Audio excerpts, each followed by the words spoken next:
Kaum Samud ini juga nakal-nakal, nasibnya ya dihancurkan oleh Allah. Di Arab Utara juga gagal, Arab Selatan gagal, Arab Utara gagal. Kemudian Allah mengutus, innallaha la yanzuru ila suwarikum wala ila ajsadikum wala ila hisabikum walakin yanzuru ila qulubikum wa niyatikum. Allah tidak menilai wajahmu, bodimu, nasab keturunanmu, tapi yang dinilai Allah adalah hatimu, niatmu, iman dan takwamu. Nah ini dan sekian yang dapat saya sampaikan, ada kurang lebihnya mohon maaf. Billahi taufik wal hidayah waridho wal inayah. Assalamualaikum warahmatullahi wabarakatuh. Waalaikumsalam warahmatullahi wabarakatuh. Baik, kami ucapkan selamat datang kepada Kiai Haji Anwar Zahid dari Kabupaten Bojonegoro. Beri tepuk tangan yang meriah untuk Abdul Anzam. Baik, Bapak Ibu hadirin jamaah pengajian yang berbahagia, bersama-sama kami akan ngaji bareng bersama dengan Kiai Haji Anwar Zahid. Beliau merupakan seorang ulama terkenal dari Kabupaten Bojonegoro. Beliau adalah pendiri sekaligus pengasuh pondok pesantren Sabilun Najah. Beliau sangat terkenal dengan cara dakwahnya yang humoris, sebagaimana banyak yang mengatakan beliau ini adalah dai sejuta tawa, karena tidak bisa dipungkiri memang setiap kali beliau tausiah selalu mengundang tawa bagi para jamaahnya tanpa henti. Langsung saja bersama-sama kita akan ngaji bareng dalam barokah bersama dengan Kiai Haji kita yang begitu luar biasa, Kiai Haji Anwar Zahid. Shallu ala Nabi Muhammad.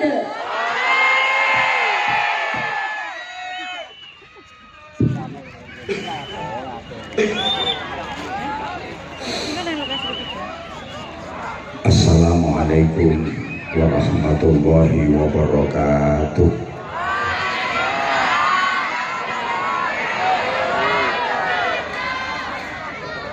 Bismillahirrahmanirrahim. Alhamdulillahilladzi faddala bani adama bil ulumi wal a'mal. Asyhadu an la ilaha illallah wahdahu la syarika lah, al-malikul jalal, wa asyhadu anna muhammadan abduhu wa rasuluh, as-sadiqul aqwali wal af'ali wal ahwal. Allahumma salli wa sallim wa barik ala sayyidina wa maulana Muhammadin ala kulli hal wa fi kulli hal wa ala alihi wa ashabihi ahli sidqi wal kamal. Subhanaka la ilma lana illa ma 'allamtana innaka antal alimul hakim. Rabbi shrah li sadri wa yassir li amri wahlul 'uqdatam min lisani yafqahu qawli waj'al li waziran min ahli. Allahumma nawwir qulubana wa quluba dzurriyyatina wa quluba jama'atina binuril Qur'an wa nuril ma'rifah wa ilmil mukasyafah wal basyirah. Ya Fattahu ya Alim, iftah qulubana wa qulubahum futuhal arifin birahmatika ya arhamar rahimin. Amma ba'du. Ulama anal ajilla wa masyayikhna al-a'izza, para alim ulama, para pengasuh pondok pesantren, bapak-bapak kiai, ibu-ibu nyai, bil khusus pimpinan pondok pesantren Darul Istiqomah, Fadilatul Mukarram Bapak Kiai Nahuri Muslim SPDI, Bapak Kiai Zainal Arifin BA, Bapak Kiai Muhammad Ghufran Zain Al-Alim SPD, bersama segenap ke pengasuhan pesantren, keluarga dalam, majelis asatid, kepengurusan pesantren, juga para sesepuh yang dimuliakan, yang kita taklimi, Forkopimda yang berkesempatan hadir atau yang mewakili, yang sama-sama kita hormati Pak Camat, Pak Kapolsek, Pak Dan Ramil, kemudian Kepala Kementerian Agama Kabupaten Ponorogo,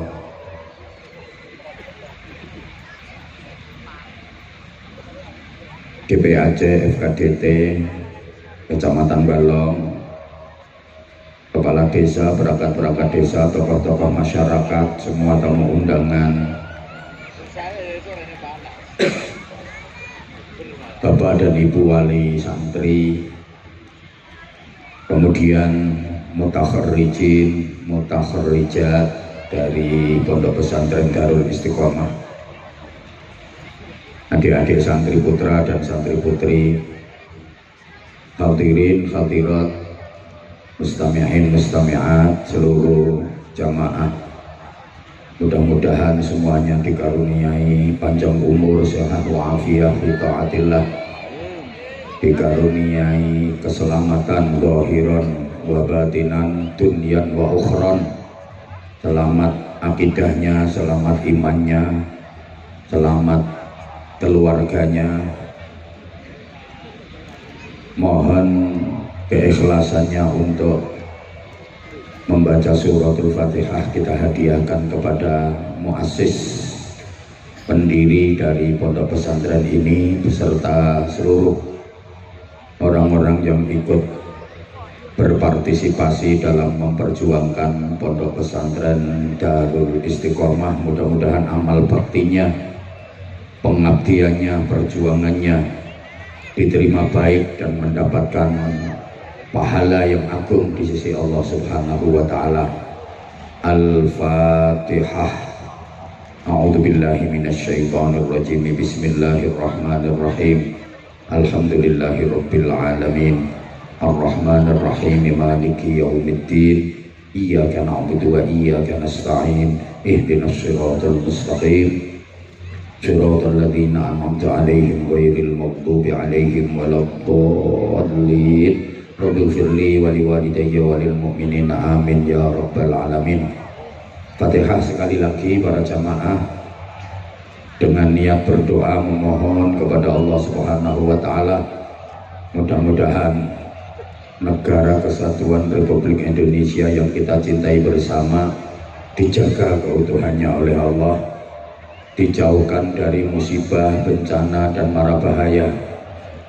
Untuk saudara-saudara kita yang sedang diuji dengan musibah, mudah-mudahan diberikan ketabahan, kesabaran, kekuatan, diberikan ganti yang sebaik-baiknya. Yang diwafatkan Allah mudah-mudahan wafat dalam keadaan syahid. Al-Fatihah. A'udzubillahi minasyaitonirrajim. Bismillahirrahmanirrahim. Alhamdulillahirabbil alamin. Arrahmanirrahim. Maliki yaumiddin. Iyyaka na'budu wa iyyaka nasta'in. Ihdinas shiratal mustaqim. Shiratal ladzina an'amta 'alaihim ghairil maghdubi 'alaihim waladdallin. Rabbighfirli wa liwalidayya wa lil mu'minina amin ya rabbal alamin. Para jamaah yang saya sayangi, saya hormati rahimakumullah, perjalanan dari pondok pesantren Darul Istiqomah yang sudah 35 tahun, semoga ke depan makin syiar, makin maslahah, manfaah dan barokah, amin Allahumma amin. Pondok pesantren ini berasal dari dua kata, pondok dan pesantren. Kalau diuraikan, pondok itu sesungguhnya bahasa Arab, Adik-adik kalau buka kamus ada lafaz funduk, fa, nun, dal, qaf, bacaannya funduk, tapi karena lesan Jawa ya diambil enaknya pondok, itu artinya hotel. Jadi kalau nanti sampeyan ke Mekah, mudah-mudahan semuanya bisa ke Mekah, juga Madinah, kalau melihat gedung ada tulisan funduk, itu artinya hotel. Funduk Darul Iman berarti itu hotel Darul Iman.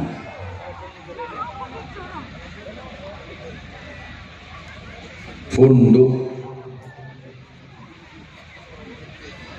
Darut Taqwa berarti niku artinya hotel Darut Taqwa. Tapi karena orang Indonesia itu sukanya ke Arab-Araban, jadi ada tulisan alif, ya, sin, kaf, ro, ya, mim. Sama orang kita itu dibaca alif, ya, sin, karim. Padahal yang benar bacaannya es krim. Jadi saya ulang, pondok itu bahasa Arab artinya apa? Bukan nyaut, artinya hotel. Jadi kalau pondok pesantren NU berarti itu hotel bintang 9. Kan simbolnya NU bintang 9. Kalau pondok pesantren Muhammadiyah berarti hotel matahari. Pesantren itu ada yang mengatakan berasal dari bahasa India kuno, santra,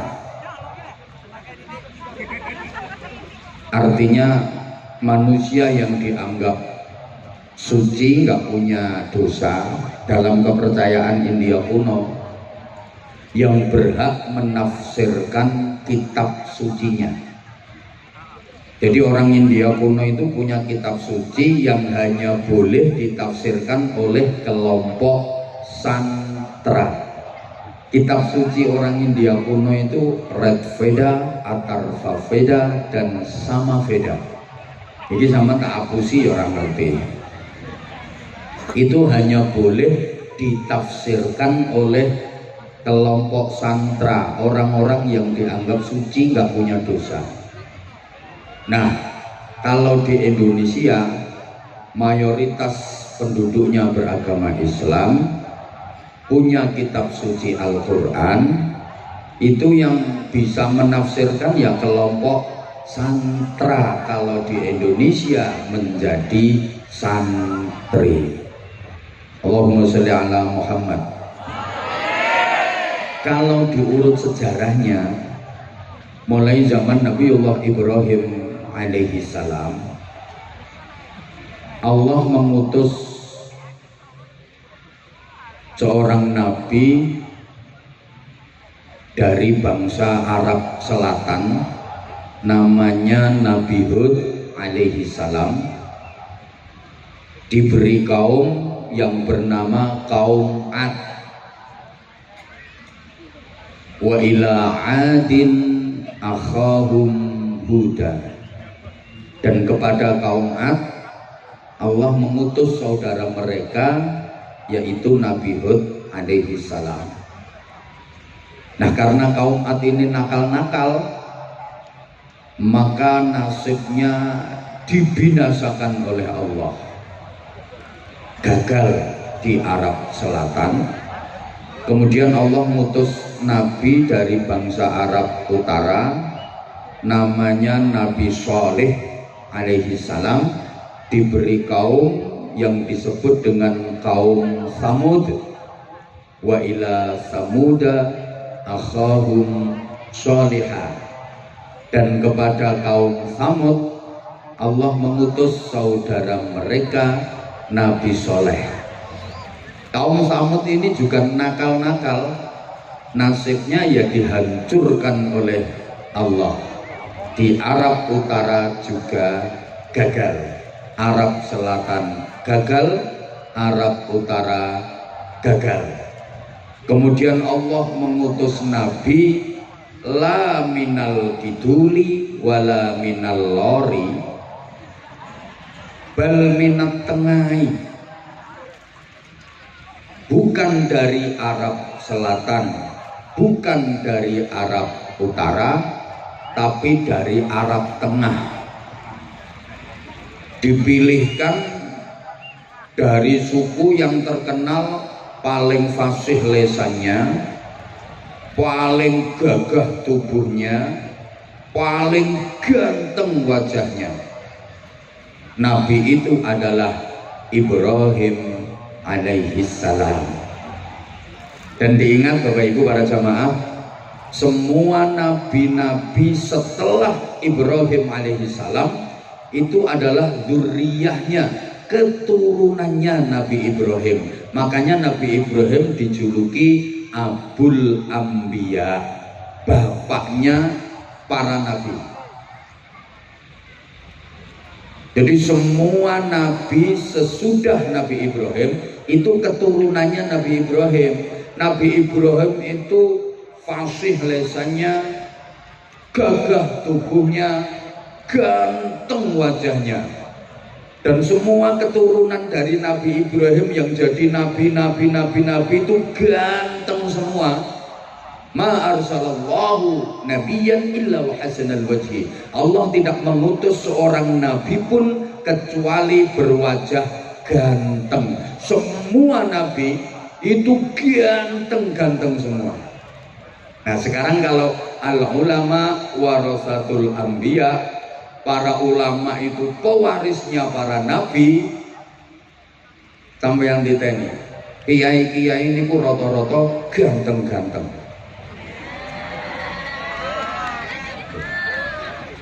Kalaupun tidak ganteng, lek wis dadi kiai pasti ada aura tersendiri. Silahkan dilihat rai saya, insya Allah lama-lama melenek. Lah umpama ora ganteng pripun? Nggih mboten napa-napa, wong niku mboten dadi syarat kok. Innallaha la yanzuru ila suwarikum wala ila ajsadikum wala ila hisabikum walakin yanzuru ila qulubikum wa niyatikum. Allah tidak menilai wajahmu, bodimu, nasab keturunanmu, tapi yang dinilai Allah adalah hatimu, niatmu, iman dan takwamu. Nah, ini dalile kiai sing orang ganteng kaya sing ceramah ini. Allahumma sholli ala Muhammad. Udah saya lanjut, tolong adik-adik jangan rame ya, biar ngajinya bisa tertib sayang. Nabi Ibrahim punya putra dari istri yang bernama Siti Hajar. Putra tersebut bernama Ismail alaihi salam. Oleh Allah diberi pusaka namanya Masjidil Haram. Nabi Ibrahim punya putra lagi dari istri yang bernama Siti Sarah. Putra tersebut bernama Ishak alaihi salam. Oleh Allah diberi pusaka Masjidil Aqsa. Makanya Isra-nya Rasulullah itu napak tilas pusaka Nabi Ismail dan pusaka Nabi Ishak. Isra-nya Rasulullah kan minal Masjidil Harami ilal Masjidil Aqsa. Sampai sini paham? Dari Nabi Ismail ini melahirkan keturunan bangsa Arab. Jadi negara-negara Timur Tengah itu banyak keturunan Nabi Ismail.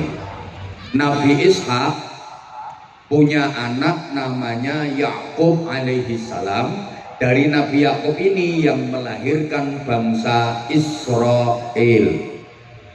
Bangsa Israel ini bangsa wong pinter. Bahkan gudangnya Nabi itu Bani Israel. Rata-rata Nabi itu berasal dari Bani Israel. Cuma memang serakah. Bukan hanya soal ekonomi saja, sampai soal Nabi saja. Mereka itu nggak mau menerima Nabi yang bukan keturunan Bani Israel.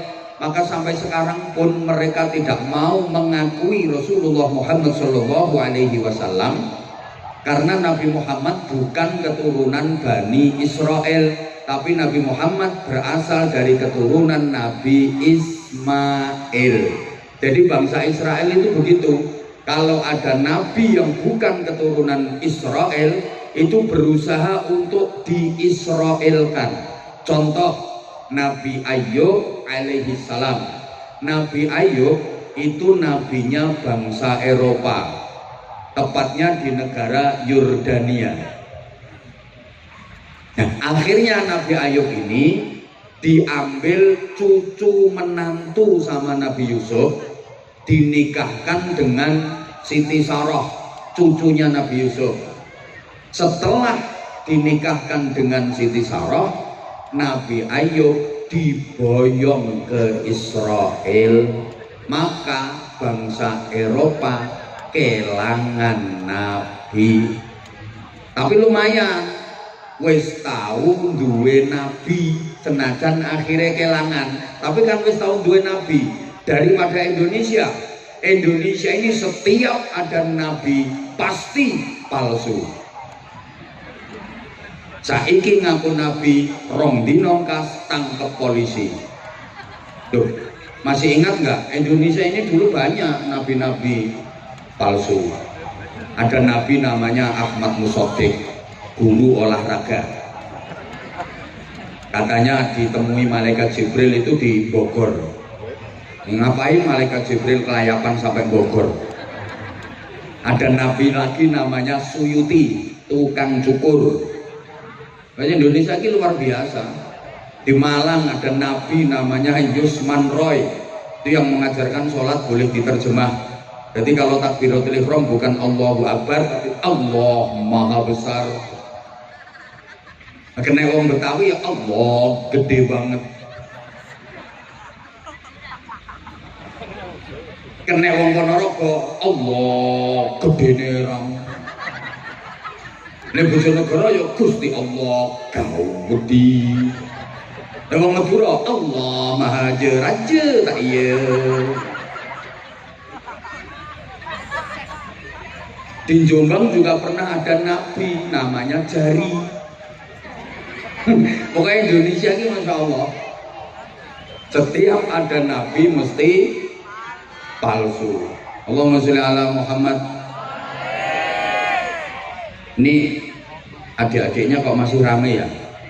Kalau adik-adik aja rame nggak pantas, apalagi yang kawak-kawak ya, di pengajian kok misalnya maaf-maaf ngobrol sendiri sama temennya atau main HP, itu rasa-rasanya kok kurang pantas, apalagi di panggung.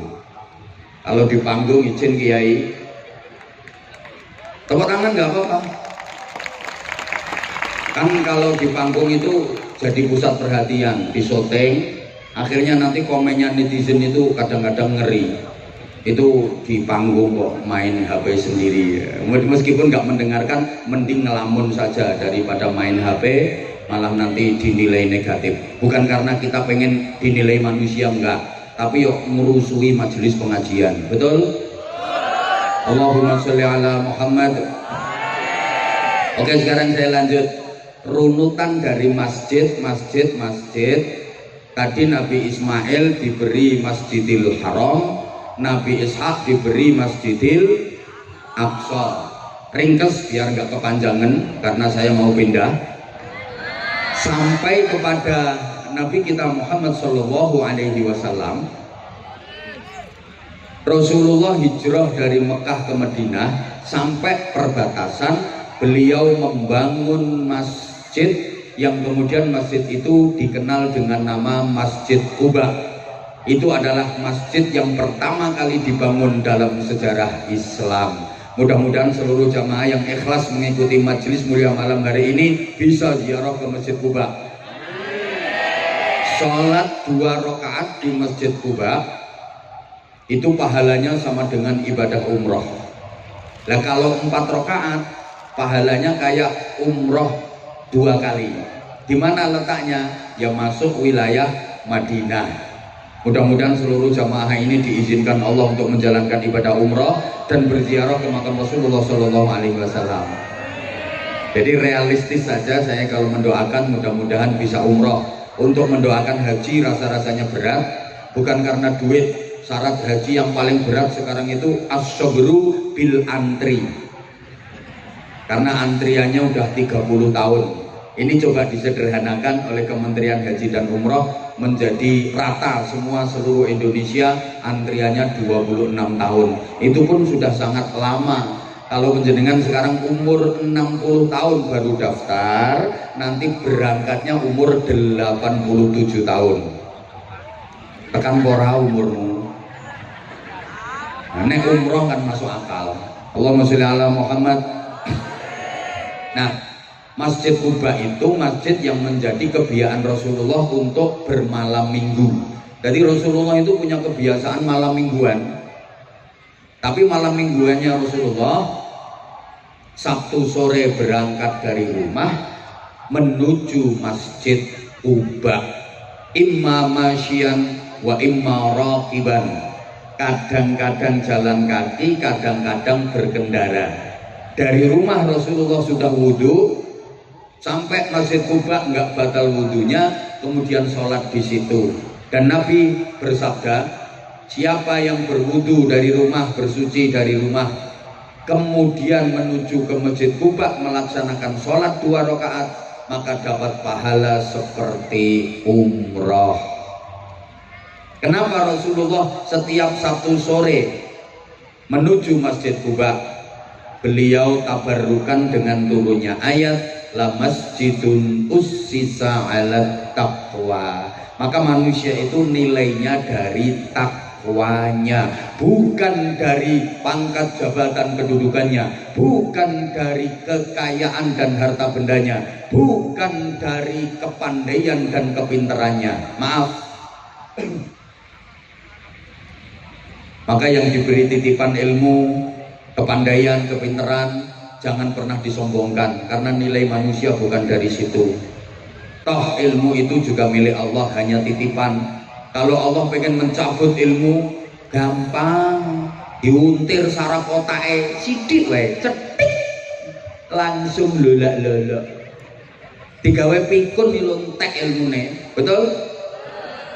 Ya Allah. Sekarang aja koyok pinter-pinter roh, semua pertanyaan bisa jawab, gak ono yang balik. Ora usah sombong, turu wis ora kena dijak takoni. Betul? Demikian pula yang diberi titipan berupa harta, kekayaan, duit akeh, jangan pernah disombongkan. Nilai manusia bukan dari itu.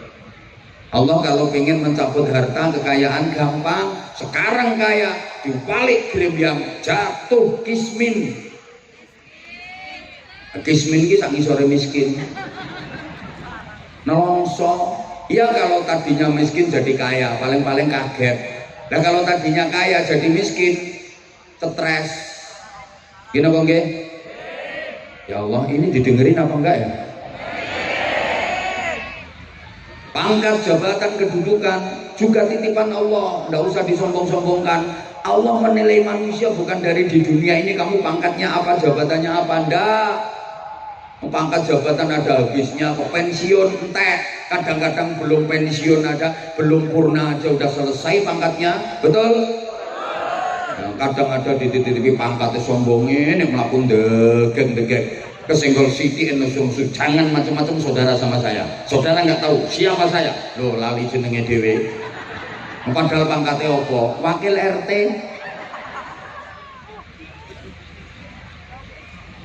Jadi manusia itu yang dinilai takwanya maaf. Nek sapi, kayak nilainya toko dagingnya. Semakin akeh dagingnya, semakin gede, semakin lemu, semakin larang. Sing lemu langsung mereng-mereng lho gue. Kuwi nek sapi. Tapi apakah semua binatang nilainya dari dagingnya, dari lemunya, dari gedenya? Ndak. Nyatane ono kok manuk cilik ungkil-ungkil nilainya harganya lebih mahal daripada sapi sing gede. Gini apa betul? Karena manuk, ane mau ngomong manuk kok diguyu toh. Nilainya dari suara. Kalau manuk nilainya dari suara, kalau sapi nilainya dari daging, dari lemunya. Lah kalau manusia nilainya dari apa? Lemunya. Ya kono saingan karo sapi. Dari takwanya. Allahumma sholli ala Muhammad.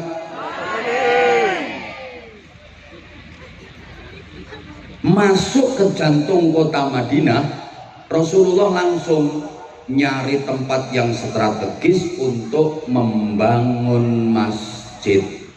Yang masjid itu sekarang kita kenal dengan nama Masjid Nabawi di Madinatil Munawwarah.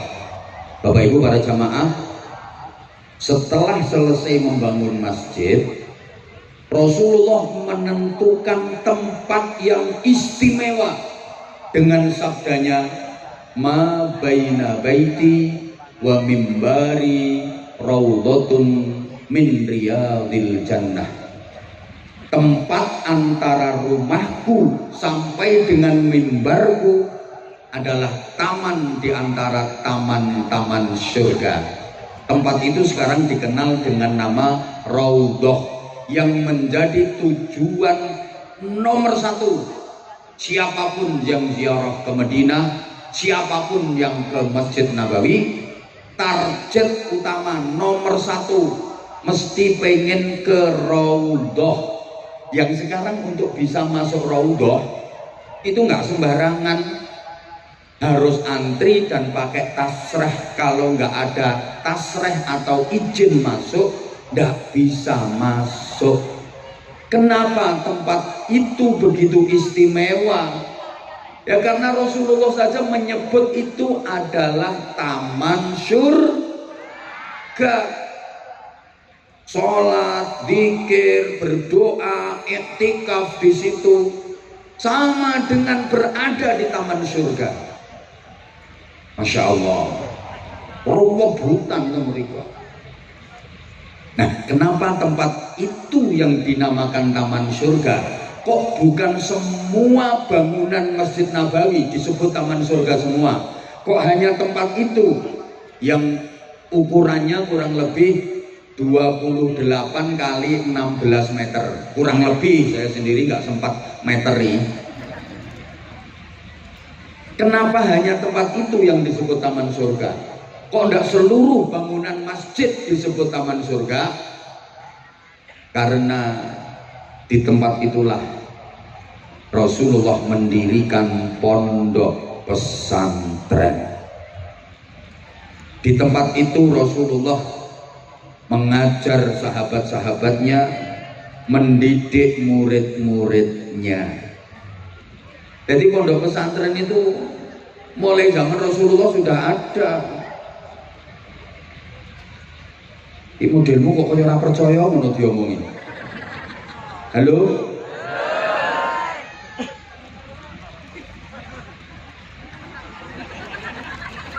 Pondok pesantrennya Rasulullah itu namanya Raudhatun min Riyadil Jannah, taman surga. Maka semua pondok pesantren yang ada di dunia ini besok akan diangkat oleh Allah menjadi bagian dari taman surga, termasuk Darul Istiqomah. Lah penghuninya siapa?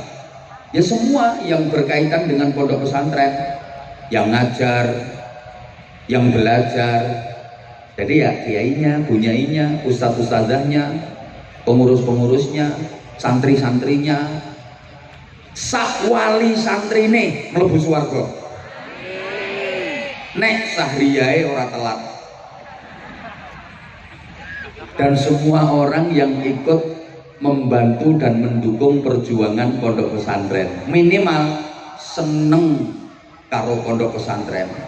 Soalnya ngapunten kadang-kadang ana wong iki nanggone lingkungane iki ana pondok pesantren wis ora melu nyumbang, ora dukung, ora ndongakne, malah ngrusui. Wonten napa mboten?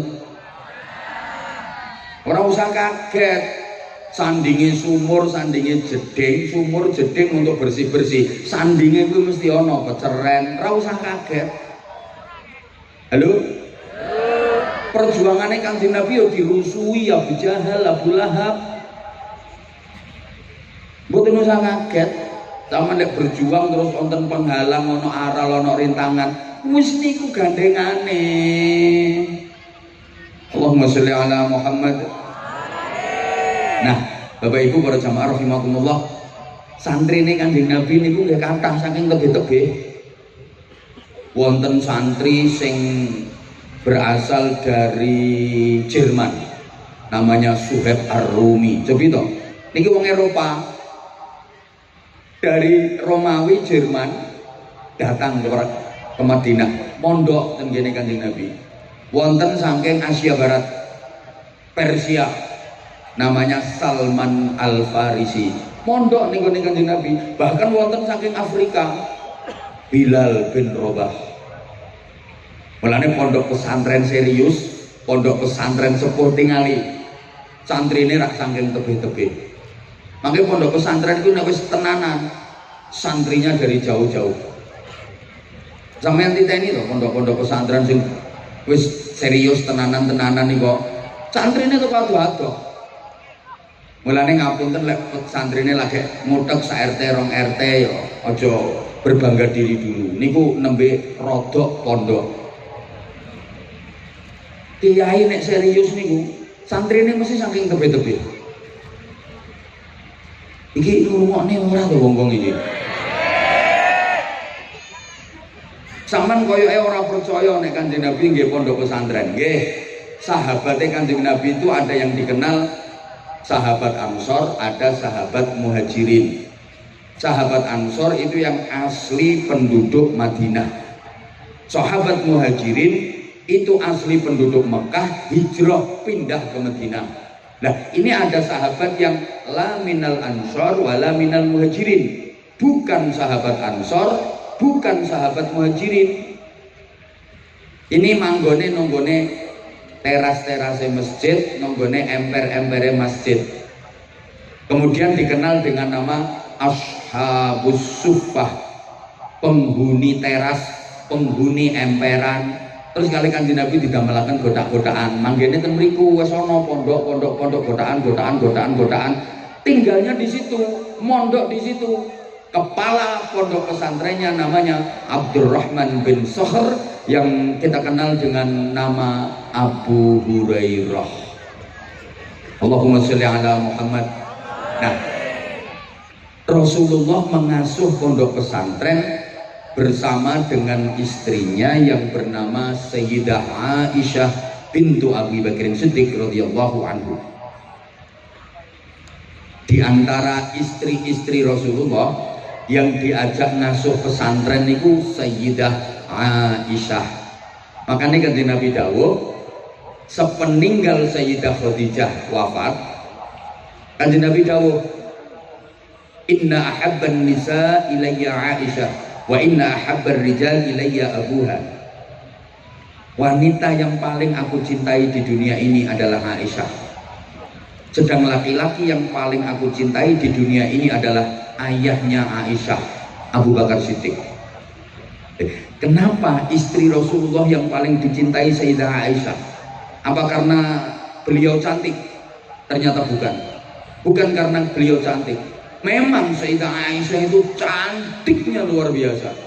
Sampai Rasulullah manggilnya itu mesra banget. Ya Humairah, wahai yang cantik putih kemerah-merahan. Kalau di sini kayak mana ya Aisyah itu ya?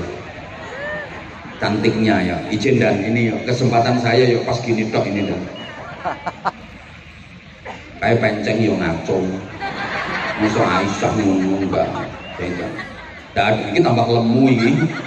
Nggak ada. saking cantiknya. Tapi bukan karena itu Rasulullah paling mencintainya. Kenapa? Ya karena Sayyidah Aisyah yang diajak ngasuh pesantren karena keilmuan.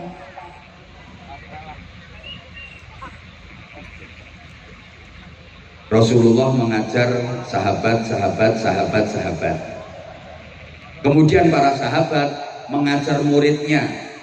Yang generasi muridnya sahabat itu disebut tabi'in. Napa Bu? Pisan maneh. Sampeyan kersane ngertos selama ini kan mek krungu tabi'in bi'izan ila yaumiddin. Tapi ditakoni tabi'in ya apa? Mbah, pokoke tabi'in. Generasi tabi'in niki murite sahabat, lek sahabat murite Kanjeng Nabi. Ayo tuh sayang nyaut. Sahabat ki murite Kanjeng Nabi. Lah nek tabi'in murite sahabat. Ngoten. Lah sampai generasi tabi'in ini didhawuhaken farubba muballighin au'a min sami'in. Akeh wong sing dikandani luwih bisa madai ilmu tinimbang sing krungu langsung. Sing krungu langsung teko Kanjeng Nabi para sahabat. Kalau tabi'in ora krungu langsung teko Kanjeng Nabi, tapi dikandani para sahabat. Banyak generasi tabi'in yang lebih bisa menampung ilmu dibanding para sahabat. Makanya kalau kita teliti Bapak Ibu para jamaah, khususnya ustadz dan ustadzah, disiplin keilmuan dalam Islam itu banyak yang lahirnya pada generasi tabi'in. Kayak ilmu tafsir, ilmu usul fikih, ilmu nahwu, itu lahirnya pada masa tabi'in. Zaman sahabat belum ada. Sampeyan pernah dengar Sayyidina Abu Bakar Siddiq bahas nahwu misalnya, Sayyidina Umar bin Khattab bahas sorob? Tidak ada. Allahumma sholli ala Muhammad. Jadi disiplin keilmuan berkembang pesat, melahirkan berbagai macam disiplin ilmu itu pada generasi tabi'in. Nuwun sewu. Makanya biasanya pondok pesantren akan mengalami masa keemasan itu di generasi ketiga, cucu. Saat ini Darul Istiqomah kan baru generasi kedua, betul? Astagfirullah, orang nyaut nih. Pendirine sampun sedo. Saat ini namanya generasi kedua, belum masa keemasan Istiqomah, Darul Istiqomah. Harus tetap optimis. Biasanya nanti puncaknya pada generasi ketiga. Putra-putrane beliau. Nek beliau iki sik dereng niki ngomong sik kaya ngene modele. Ijen dia ini.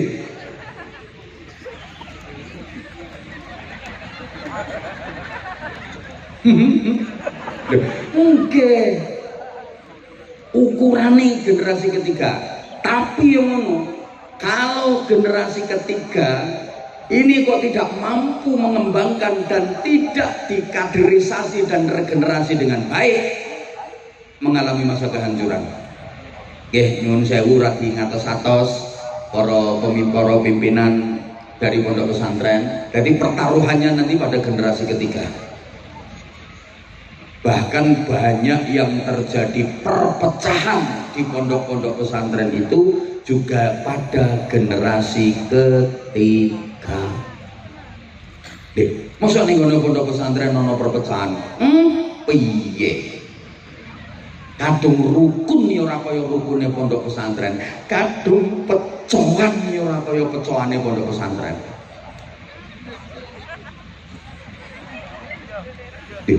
Kula ngemotake. Halo.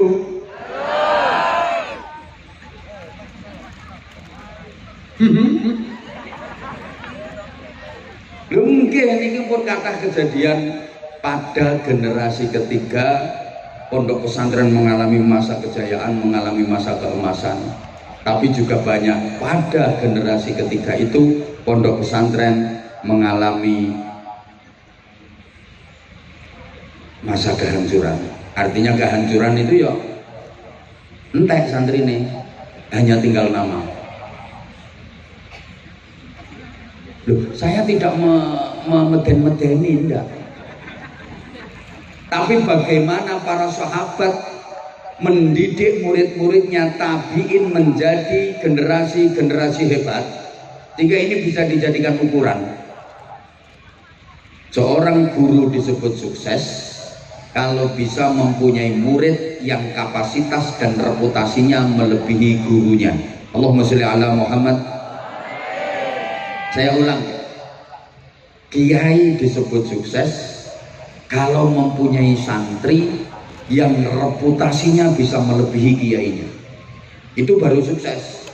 Sama halnya orang tua disebut sukses dan berhasil kalau mempunyai anak yang reputasi dan prestasinya melebihi orang tuanya. Izin, saya bisa dan berani mengatakan ini Pak Kapolsek ya. Bapaknya Pak Kapolsek itu orang sukses karena bisa mendidik dan membimbing putranya, mengantarkan putranya sampai menjadi Kapolsek. Izin Pak Kapolsek, bapaknya profesinya Bapak? Bapaknya petani, perangkat desa, petani, tukang dakwah, tukang idak-idak sawah. Izin, tapi bisa mengantarkan putranya menjadi perwira, menjadi Kapolsek. Berarti ini yang hebat bapaknya, bukan Kapolseknya. Izin, rasa dikeploki wong sing hebat bapaknya. Nah, Pak Kapolsek ini berhasil apa enggak, sukses apa enggak, lihat nanti putra beliau. Nah, kalau putra beliau bisa jadi Kapolres, sukses ini Pak Kapolsek. Lah nek bapaknya Kapolsek kok putrane Hansip, gagal berarti Kapolsek. Izin dan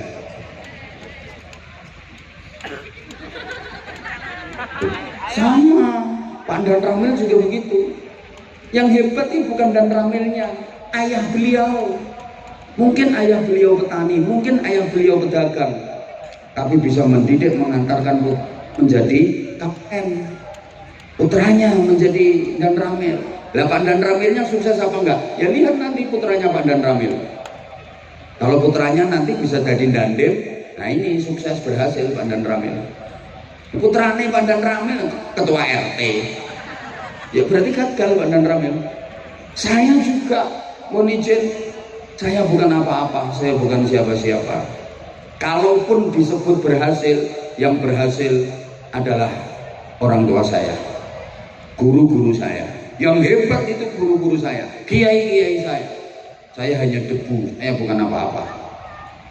Karena kalau tanpa orang tua saya, tanpa mbah-mbah saya, tanpa guru-guru dan kiai-kiai saya bukan apa-apa, saya bukan siapa-siapa.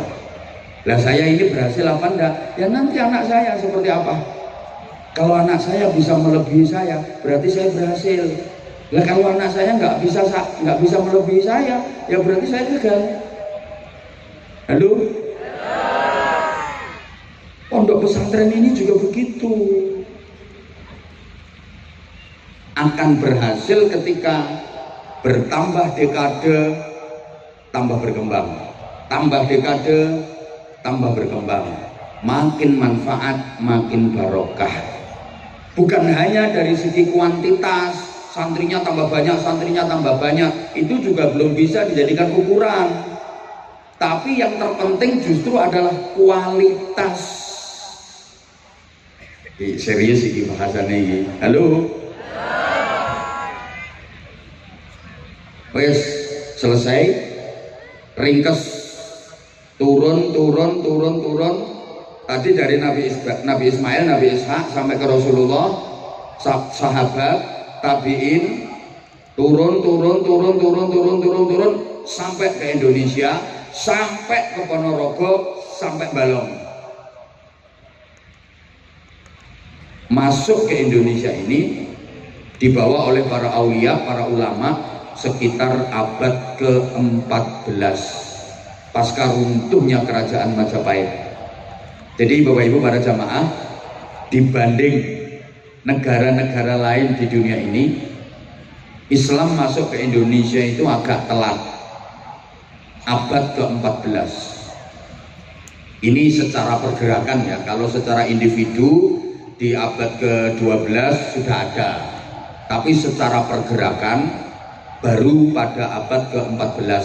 Padahal Islam sudah merambah ke wilayah lain di dunia ini di akhir abad ke-6 dan di awal-awal abad ke-7. Islam sudah masuk Spanyol. Ngertos Spanyol nggih? Kidule Siman. Betul. Abad ke-7 Islam sudah masuk Spanyol, dibawa oleh Tariq bin Ziyad. Makanya adik-adik santri kalau ngaji Nahwu Alfiyah Ibnu Malik, itu karangannya ulama asli Spanyol, namanya Syekh Muhammad Jamaluddin bin Abdullah bin Malik Al-Jayyani Al-Andalusi. Jadi yang ngarang Alfiyah Ibnu Malik itu orang Spanyol, bukan orang Balong. Hui. Islam sudah sukses membangun peradaban di sana. Islam masuk Rusia itu ya abad ke-7. Taman lek kurmono wong maca hadis rawahul Bukhari, hadis ini riwayat Imam Bukhari, rumangsamu Bukhari tonggomu bakal sego goreng. Orang sana. Ya Allah. Islam sudah masuk ke Irak, Mesir, ya abad ke-7, masa-masa Amr bin As jadi gubernur Mesir. Ya gak ringkes saya, Islam masuk Iran awal abad ke-7 yang membawa Abu Ubaidah Ibnul Jarrah. Makanya adik-adik santri Pondok Darul Istiqomah lek ngaji kitab Fathul Qorib Al-Mujib, itu karangannya siapa? Syekh Ahmad bin Husain bin Ahmad Al-Asfihani. Asfihan itu kota terbesar kedua di Iran setelah ibu kota Teheran, yang disinyalir menjadi pusat pengayaan uranium nuklir. Makanya Amerika Serikat itu takut sama kota Asfihan. Infonya, satelit pengawas keamanan Amerika Serikat selalu dihadapkan ke Asfihan karena di situ menjadi pengayaan uranium nuklir. Ternyata Amerika Serikat yang katanya negara adidaya, negara superpower, negara kuat itu takut sama nuklir. Kalah karo wong Ponorogo. Nuklir masuk Ponorogo dimakan, soalnya dadi bakso. Bakso nuklir. Ya lah. Ternyata wong Indonesia ki sakti-sakti, panganane bakso granat. Aku kapan itu pas lewat di Ponorogo ki ono warung itu tulisane sedia nasi bebek sambal mercon. Wong Ponorogo sambelnya mercon. Wah, Indonesia ini ternyata sakti-sakti. Bener, tongsengnya dipangan, tong karo seng itu dipangan. Tuh. Bocah cilik-cilik, cambalong cilik-cilik doyan molen jajal. Molen ini dipangan karo bocah cilik-cilik. Wong ibu-ibu kletis-kletis mangan jajan apa Bu? Kuping gajah jajal. Wah, Indonesia ini sakti-sakti ternyata. Kapal selam ya dimplok, gulone ae pasir, batu. Mulane lek Amerika kae jarene wis tekan bulan, ala paling ning kono trimo ngencepno gendera. Nang bulan pamer-pamerno. Wong balong nek blonjo iki nang matahari.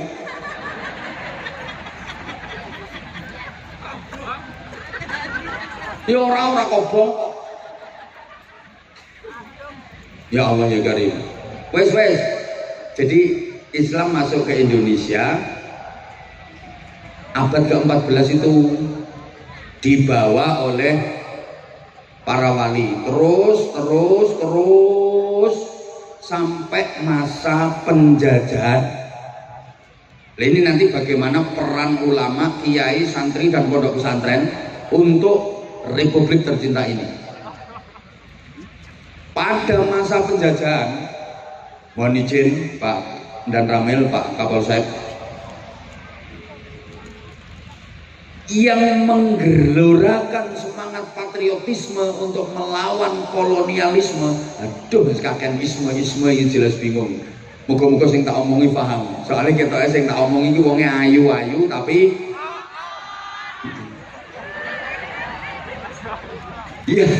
yang menggelorakan semangat perlawanan melawan penjajah itu ternyata ya para kiai, para ulama. Loh, kenapa kok para kiai, para ulama? Bukan tentara, bukan polisi. Izin, waktu itu tentara belum lahir, apalagi polisi belum belas. Izin dan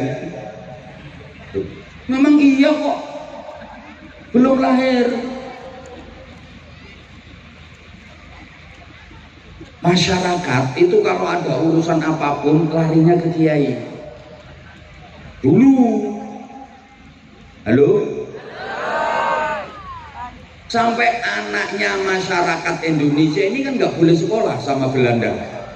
Dan nanti kalau anaknya orang Indonesia ini sekolah, pinter-pinter, wah bahaya, bisa melakukan perlawanan kepada penjajah. Nggak boleh sekolah.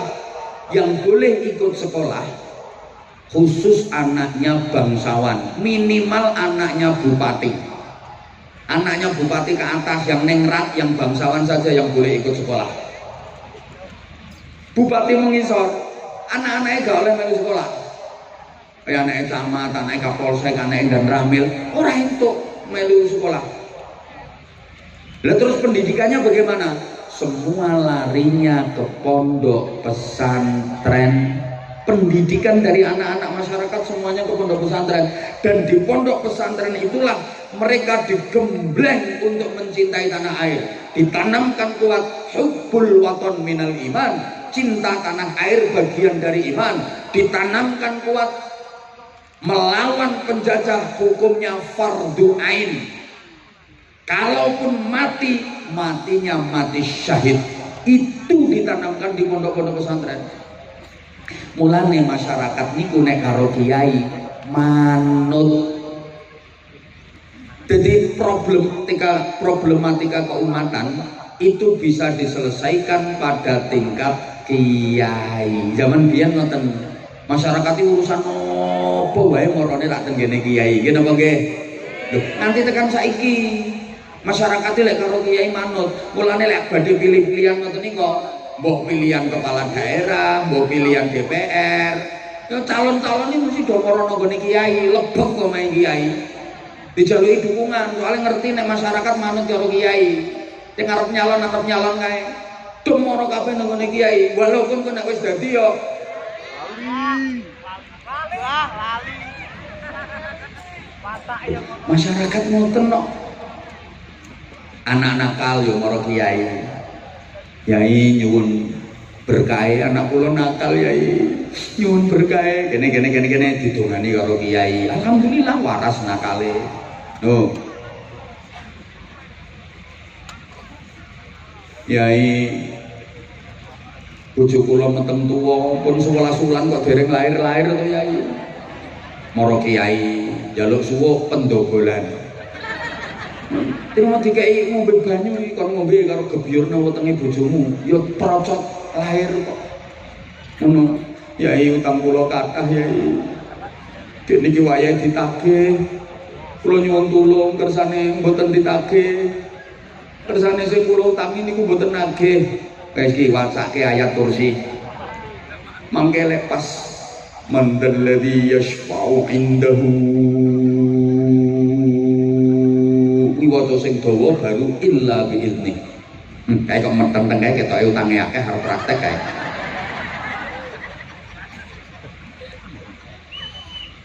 Ngono ya ora ditagih tenan kok. Utang kula kathah yai, nyuwun dongane kersane cepet lunas. Gampang. Wacake ayat kursi ping 10.000 tanpa ambekan. Lunas sak wong-wonge. Ono apa mawon wong biyen niku mara kiai yo. Yai bojo kula niki kok cerewet eram. Esuk ngomel lawan ngomel, sore ngomel, kula nyuwun donga sing kena nggo bungkem cangkeme wong wedok ya. Gampang kae wacake summum bukmun umyum fahum la yarjiun. Jadi paringi padahal kiai ini nembe berarti celaku bojone. Malah ana donga Jawa nek iki jan ampuh tenan iki. Penting ya nggo bapak-bapak sing bojone cerewet. Kene pengen waras cerewete entenono bojomu turu. Sing paling ampuh iki disuwuk pas turune mangap. Nek wis kira-kira tanek gek turune mangap kae, taman lungguh sandinge wacake sebut jenenge bojomu. Pomo kok bojomu ki jenenge Sumiati. Bismillahirrahmanirrahim. Cilika cilikem. Bumi mengo. Cangkeme Sumiati mingkem. La ilaha illallah Muhammadur Rasulullah. Sebul ke cangkeme kae. Beres. Ibu-ibu sing rumangsa cerewet siap-siap engko bengi katek lambemu isis iswok kan berarti mulane gek nang pasang jebakan nae sampean nek krasa lambemu isis berarti disuwok Bu. Wong wedok cerdas yo pasang jebakan kok wis pokoke pura-pura turu padahal asline sing melek wis krasane arep disuwok ge sing lanang ngintip terus wis turu apa urung akhirnya sing wedok pura-pura sing lanang mlebu kamar mlakune jinjit kaya pendekar kungfu kae. Sing wedok karo merem kuwi ndang mrene ndang mrene arep nyuwuk to. Bareng dicenggileng karo sing lanang. Yes, tanek iki. Sing wedok kudu guyu diempet. Sing lanang leh mantep kae. Bismillah. Cilika. Bumi mama. Bareng arep disuwuk kae sing wedok melek wek.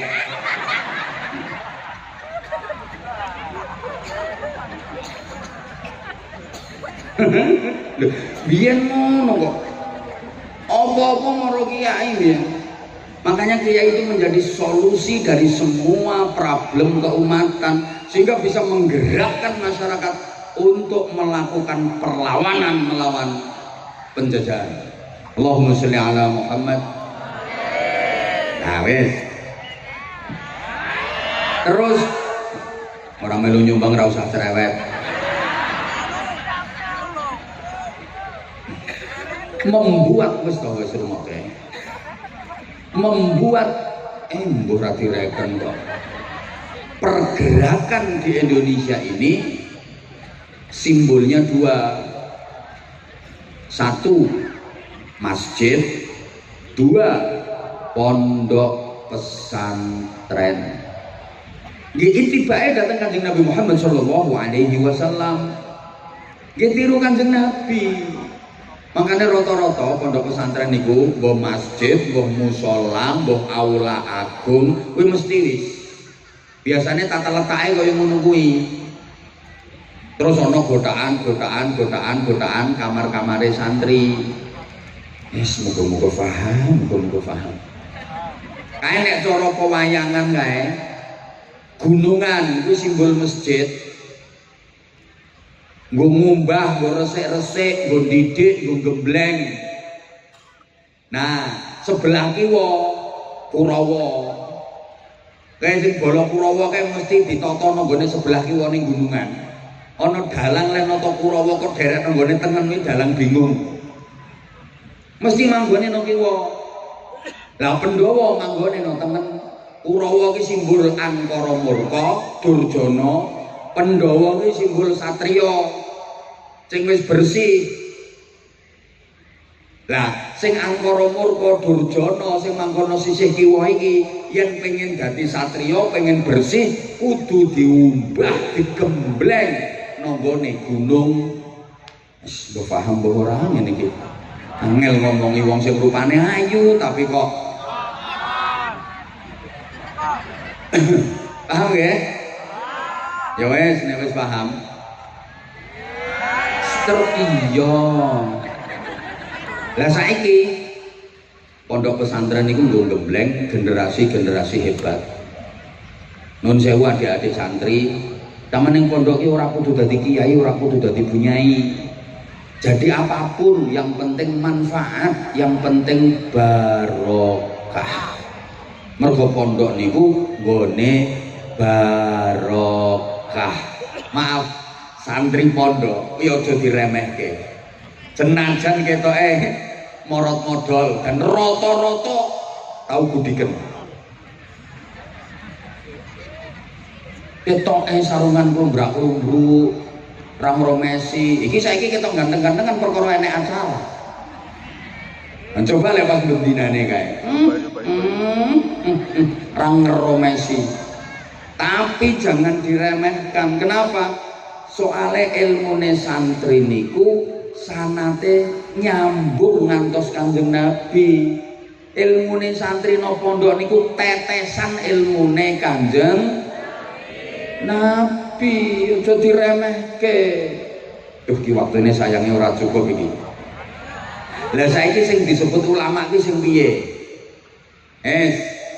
Soalnya pondok iki nggon gemblengane. Ada beberapa kriteria, diantaranya satu, rijalul ummah. Bareng.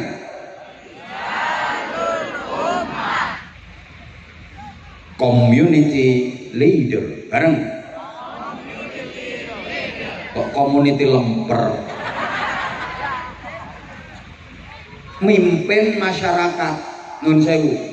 Jadi kiai ini bukan namung mimpin santri, tapi yo mimpin umat, mimpin masyarakat. Nah, mimpin masyarakat kuwi luwih angel tinimbang mimpin santri. Nek mimpin santri gampang. Santri pondok pesantren walaupun jumlahnya ribuan bahkan puluhan ribu, mesti manut kalih kiyaine. Kiyaine merentah ngetan puluhan ribu santri ngetan kabeh. Kiyaine merentah ngalor ribuan santri ngalor kabeh, ora ono sing wani bantah karena di pesantren itu ada lembaga tertinggi yang paling ditakuti oleh semua santri, namanya Departemen Kualat. Mulane tempat pendidikan akhlak, pendidikan karakter ini nggone pondok pesantren. Ngomong santri ini gampang kok, tapi ngomong masyarakat, mimpin masyarakat angel. Jangankan ribuan, sepurane mimpin wong desa napa niki desane, mimpin wong Sumberjo 10 itu angele ra karuan. Apa meneh wayah pilkada kae karo kiyaine dijak, "So, pilihan milih calon kae yo." Niki wong 10 iki sing 7 malah ngomong ngene, "Ngapunten Mbah Yai, pun angsal dunduman keng mriko kok." Terus angel. Mulane dalam ngomong masyarakat niku menerapkan niku cara tembang lir-lir kae cah angon. Dadi duwe sifat angon. Angon itu kan ngomong. Ngomong angon itu mengetutkan. Apa ya mengetutkan itu? Mengintili. Angon niku manggone nang ngarepe apa nang gurine? Wong angon iki nang ngarepe sing dingon apa nang gurine? Ten gurine mengetutkan. Kaya angon wedhus, endi wedhuse mau ya? Angon wedhus iki mesti manggone nang gurine wedhus. Nek wedhuse mlakune wis bener apik, jarke tutke wae. Lah kok lek bandang-bandang baru ditariki ngono kuwi. Lah nek manggone nang ngarepe wedhus ora ngon kuwi blantik. Gelem ora gelem wedhus ditarik diseret kae nganti melet-melet kae tekek gulune ora peduli. Mulane sampean nek milih pemimpin kuwi milih pemimpin sing iso angon, aja pemimpin blantik. Iso ketekek gulumu melet-melet. Allahumma sholli ala Muhammad. Saged dipahami nggih? Halo. Mergo angon, maka teori yang dipakai itu ngetutno senengane masyarakat kuwi apa? Ora langsung diberantas habis. Senengane masyarakat kuwi apa? Lah engko disisipi nilai-nilai Islam. Masyarakat kok senengane kesenian.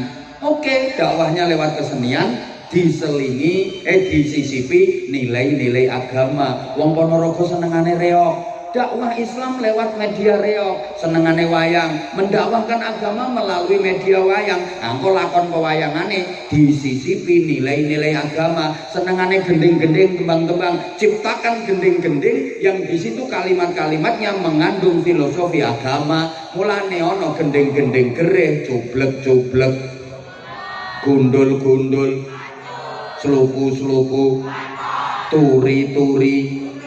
Lah kuwi nah iki saiki pangapunten sanget wonten permintaan rumiyin saking panitia untuk mengedarkan kotak amal, diberi waktu untuk pesantren. Ini masuk bagian dari jariah Bapak Ibu.